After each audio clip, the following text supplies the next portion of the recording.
top 10 100% random Magic cards rated, day number 103, everybody. I had a comment the other day where someone was like, I wish this series was truly random. And it's like, it is? I don't know. I'm pressing random card on Scryfall. I don't know what you want from me, but let's see what the first completely 100% random, out of my control entirely card is. It's Overflowing Basin. Why would I choose this to be the first card of the day? This is originally printed in Fallout, really? And then over Outlaws of Thunder Junction, and then Modern Horizons 3. I find this hard to believe. This is just a land that you pay 1 mana, you tap it, and you get a green and a blue. So it's the other part of the cycle they started like 15 years ago. I guess something like that. Just a solid dual land, man. These will always be solid, although not incredible. Right? For some reason, the ones from Fallout are relatively expensive. Or no, 21 cents. 21 cents is not relatively expensive. But these are fine. These are fine dual lands, man. They've always been a little cheap. Even the older versions have been a little bit cheap. I think they're good. I'm going to give this a 5.5. I sure do give a lot of duels 5.5, but it's what, you know, unless they're like insanely good duels, that's probably what they deserve. This does come into play untapped and can, you know, activate the turn it comes into play. So it's really, it probably, actually, I'm going to revise that score. 5.78. Oh, 5.78. This is good. Journey to Oblivion. This is only ever printed in Zendikar Rising. Oh, I'm thinking of Journey to Nowhere. That has been printed more. Journey to Oblivion is 5 mana, 4 and a white for an enchantment that costs 1 less to cast for each creature in your party. Your party consists of up to 1 of each cleric, rogue, warrior, and wizard. When Journey to Oblivion enters the battlefield, exile target non-land permanent and opponent controls until Journey leaves the battlefield. I have played this card. I have resolved this card on multiple occasions. I tried to make party work a lot. I actually really like this mechanic conceptually. Like, as an idea, I liked party. I don't think they went anywhere near as far as they should have with it. This obviously requires a full party to cost a single mana, and then it's still sorcery speed. So compared to, say, like Leyline Binding, that's pretty bad, you know? But it's still solid. It's still an Oblivion ring that can cost, you know, 1 or 2 mana fairly easily. But to just make it a normal Oblivion ring, you have to jump through 2 hoops. You have to have 2 guys out that have the right creature types. And I don't love that. I really, you know, like really looking at it, it's like, well, just play Oblivion ring.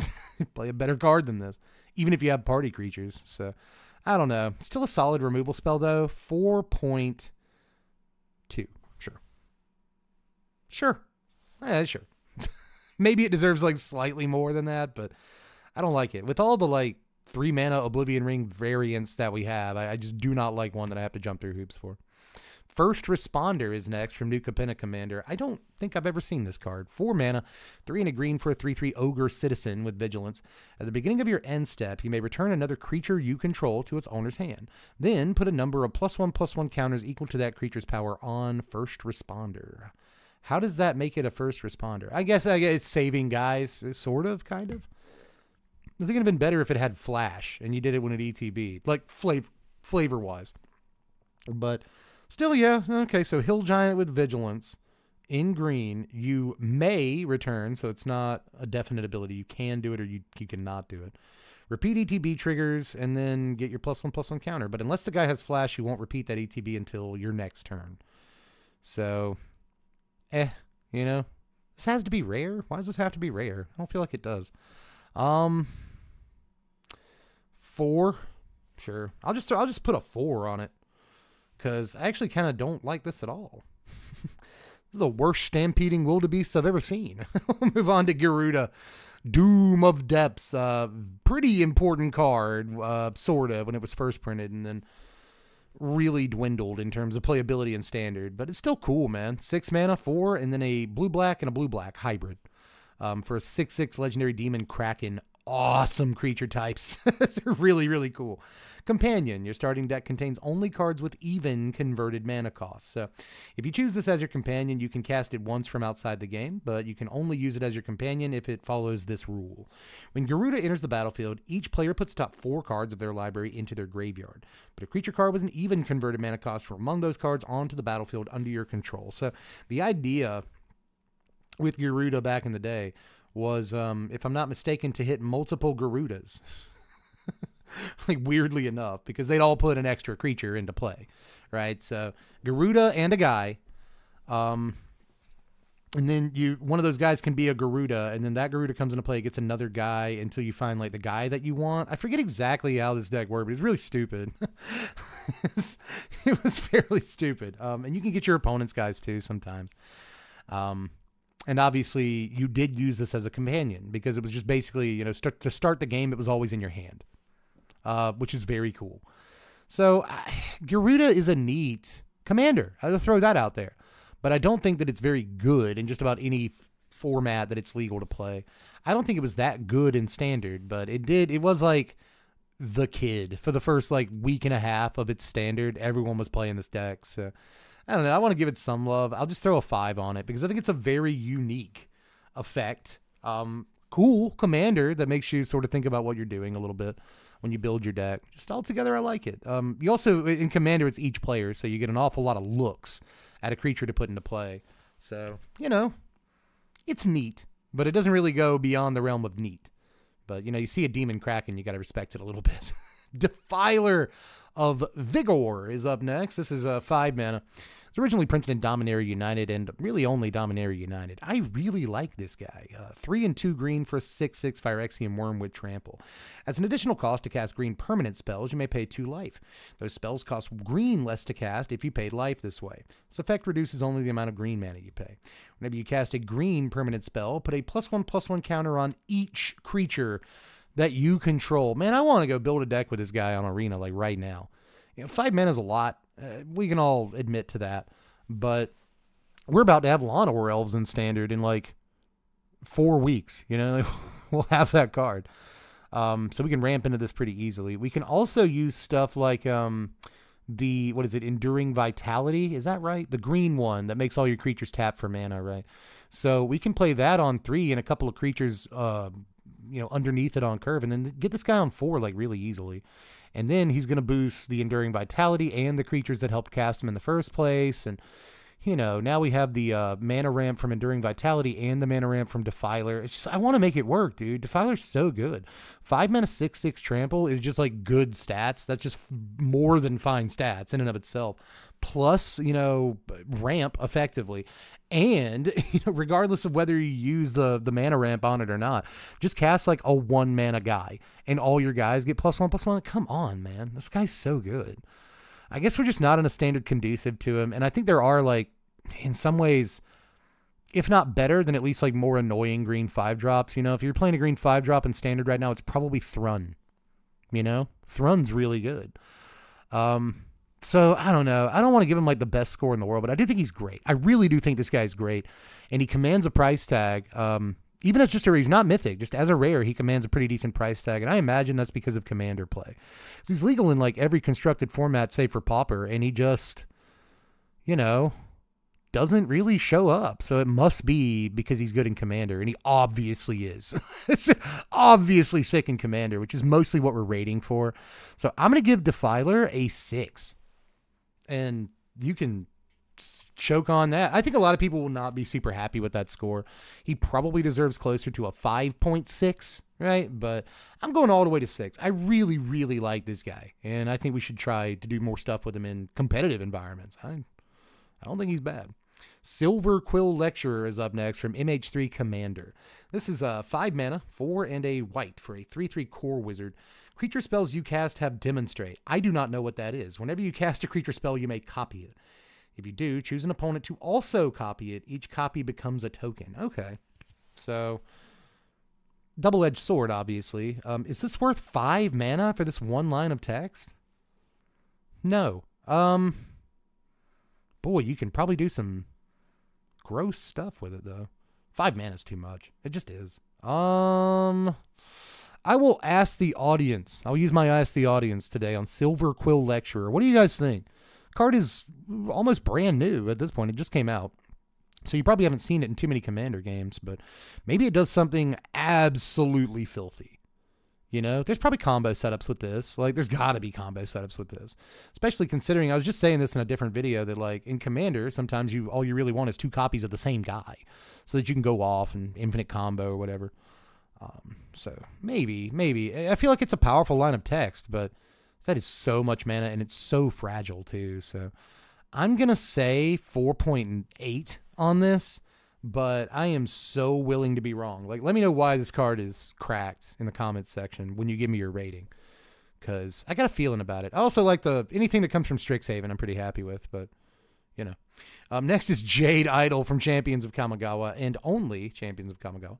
This is 4 mana for an artifact. Whenever you play a spirit or arcane spell, Idol becomes a 4/4 spirit artifact creature till end of turn. Does it go in your spirit deck? No. It's just a 4 mana 4/4 sometimes, and most times it's not even that. So I'm going to put a 1.2 on this guy.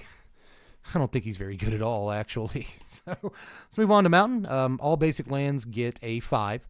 But this is among my favorite Mountain art of all time. This is my other favorite Mountain art right here. It's Ice Age.